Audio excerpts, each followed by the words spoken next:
देखिए, मैं कहना चाहता हूँ आपसे, देश का माहौल स्पष्ट दिख रहा है। देश की जनता ने देश के यशस्वी प्रधानमंत्री नरेंद्र मोदी जी की विश्वास किया है, और मोदी जी का विश्वास इसलिए किया है कि उनको ये विश्वास है कि मोदी जी जो कहते हैं वो करते हैं, और करते हैं वो कहते हैं। चाहे हमारे गरीब कल्याण की योजनाएं हों, चाहे विकास की योजनाएं हों, चाहे हमारी सीमाओं की सुरक्षा हो, चाहे हमारा आतंकवाद और नक्सलवाद से मुक्ति हो, चाहे दुनिया में बढ़ता हुआ भारत का गौरव हो, देश की जनता को पता है कि 2014 के बाद देश के यशस्वी प्रधानमंत्री नरेंद्र मोदी जी ने हर तरफ विकास और जैसा मैंने बताया गरीब कल्याण की योजनाओं को, तो जनता को विश्वास है कि सबका साथ, सबका विकास, सबका विश्वास और सभी का प्रयास को लेकर के देश के यशस्वी प्रधानमंत्री नरेंद्र मोदी जी चल रहे हैं। मुख्यमंत्री जी, 400 पार का नारा बीजेपी लेकर चल रही है। हालांकि जो विपक्षी गठबंधन है वो ये दावा कर रही है कि ये जो दावा है वो पूरा नहीं हो पाएगा। आपको क्या लगता है, क्या दावा पूरा हो पाएगा? देखिए, विपक्षी गठबंधन नहीं है, ठगबंधन है। ये विपक्षी हमेशा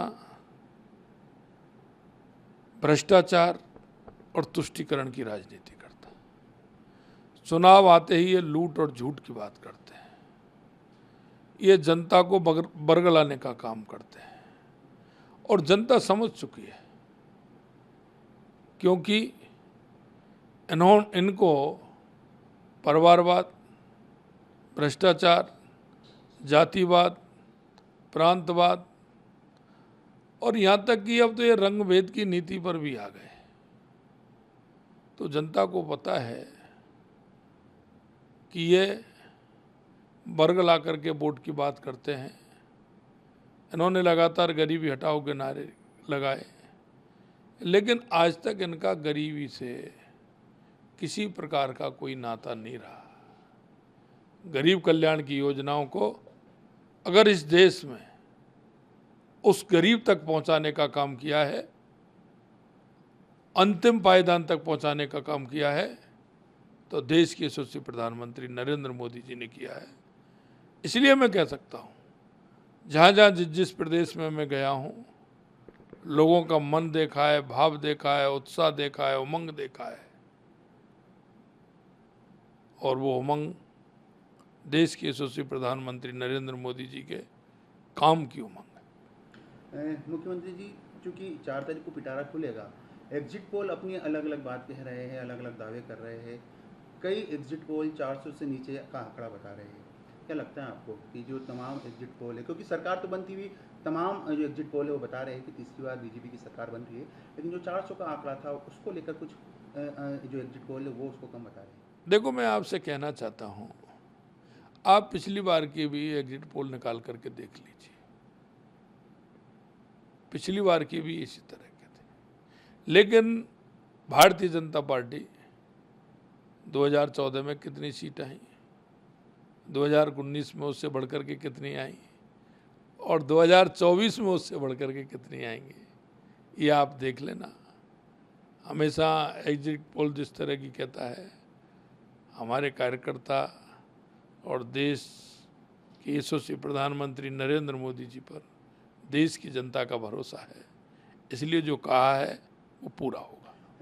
मुख्यमंत्री जी, आप जब मुख्यमंत्री नहीं थे, एक संगठन में आप काम करते थे, उस दौरान में आपका पश्चिम बंगाल काफ़ी बार जाना हुआ। संगठनात्मक दृष्टि से कई काम आपने वहाँ पर किए पार्टी के निर्देश पर, और इन चुनाव में भी आप कई बार पश्चिम बंगाल के में अलग अलग जगह गए। ममता बनर्जी वहाँ पर मुख्यमंत्री है, जिस प्रकार से उनके दावे हैं, बंगाल की यदि बात की जाए, बंगाल में क्या स्थिति लगती है? क्योंकि पिछली बार जो सीटें थी, क्या उससे अप हो पाएगी? देखो, मैं कहना चाहता हूँ, पिछली बार विधानसभा के चुनाव में मैं काफ़ी समय बंगाल के अंदर में रहा, उस समय की परिस्थिति भी मैंने देखी, और इस बार भी मैं बंगाल के अंदर गया, इस बार भी मैंने देखा हमारा कार्यकर्ता जिस तरह से, वहाँ की जनता इस टीएमसी की सरकार से जितनी परेशान है। हम कह सकते हैं, पहले हमारी बंगाल के अंदर 18 सीट थी और अब हम कह सकते हैं 28 और 30 सीट बंगाल के अंदर हमारी आने वाली है। दिल्ली आप गए, दिल्ली में कई रोड शो करे, कई सभाओं को संबोधित करा। मुख्यमंत्री वहाँ के जो अरविंद केजरीवाल है, वो पहले जेल में रहे, फिर बेल पर बाहर आए, उनके बयान भी आपने सुने इन चुनावों में। क्या लगता है आपको, उनके बयान से क्या जनता उनके साथ जुड़ पाएगी, या फिर जिस प्रकार वो जेल में गए, जो आरोप बीजेपी ने लगाए, उसमें सच्चाई का असर इन जो रिजल्ट आने वाले हैं 4 तारीख को, उसमें दिखेगा कुछ? देखिए, अरविंद केजरीवाल जी का भंडा फूट गया। आपको ध्यान हो, वो इस कांग्रेस के खिलाफ में, अन्ना हजारे जी के आंदोलन में ये भ्रष्टाचार हटाने की बात कह करके आए थे, और ये आखंड भ्रष्टाचार में डूब गए।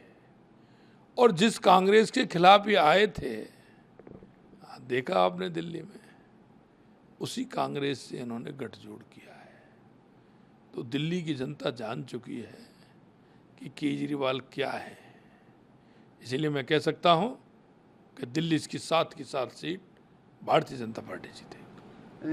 देश में राम मंदिर एक बड़ा मुद्दा था। हालांकि बीजेपी कहती है राजनीतिक मुद्दा नहीं है, लेकिन विपक्षी दल, जो खासतौर पर कांग्रेस और जो विपक्षी दल के और सहयोगी दल थे, वो इसे कहीं ना कहीं राजनीति से जोड़ रहे थे। उनका कहना था कि इन चुनाव में फ़ायदा लेने की कोशिश बीजेपी कर रही है। आपको लगता है ऐसा? क्योंकि हमेशा आपके जो लीडर्स हैं उन्होंने कहा कि राजनीति का विषय है ही। देखो, मैं कहना चाहता हूँ, विपक्ष वो बात करता है जिस तरह से वो कहते हैं, उनको कहने को कुछ नहीं बचता है। वो ऐसे मुद्दे उठाते हैं। हमने तो राम मंदिर का उनको निमंत्रण दिया था, उन्होंने तो वो निमंत्रण भी ठुकरा दिया। अगर इस तरह की राजनीति करती है तो कांग्रेस करती है। वो तुष्टीकरण के आधार पर चलना चाहती है, और तुष्टीकरण के मानते हुए वो ये सारे काम करती है।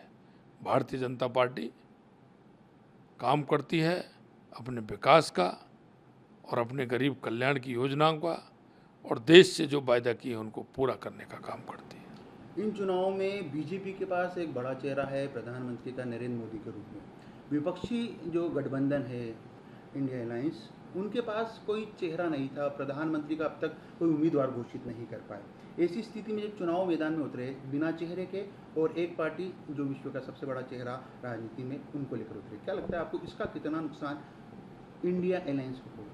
देखो, मैं कह सकता हूँ उनके पास कोई ऐसा है नहीं। दूसरी बात क्या है, आप अनुमान लगा सकते हैं गठबंधन उनका कैसा है। दिल्ली में वो आम आदमी पार्टी और कांग्रेस पार्टी एक होकर लड़ रहे हैं। हरियाणा और पंजाब में क्या हो गया, वहाँ अलग अलग लड़ रहे हैं। क्या स्थिति है इनकी। इसलिए मैं कहना चाहता हूँ, विपक्ष पूरी तरह से हताश है, निराश है, कोई दम नहीं।